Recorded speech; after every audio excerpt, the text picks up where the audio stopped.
CID ধারাবাহিকে ACP Pradyumna চরিত্রে অভিনয় সুবাদে দর্শক মহলে এসিপি প্রদ্যুম্ন নামে পরিচিত পেয়েছেন ভারতের অভিনেতা শিবাজি সতম। ভারতীয় সংবাদ মাধ্যম এবিপি আনন্দ অবলম্বনে তাকে নিয়ে জেনে নেওয়া যাক। মহারাষ্ট্রের দেবগড়ে জন্ম নেওয়া শিবাজি কখনো ভাবেইনি অভিনয় তার ক্যারিয়ার হয়ে উঠবে। একসময় ব্যাংক কর্মকর্তা হিসেবে কাজ করতেন তিনি।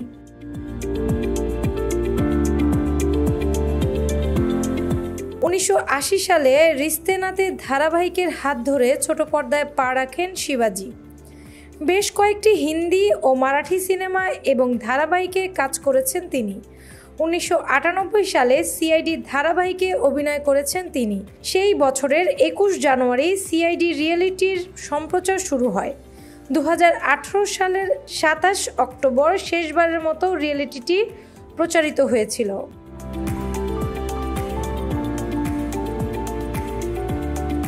মাঝখানে 6 বছর পর আবারও সিআইডি ধারাবাহিকে পুরনো চরিত্রে ফিরেছেন এই অভিনেতা।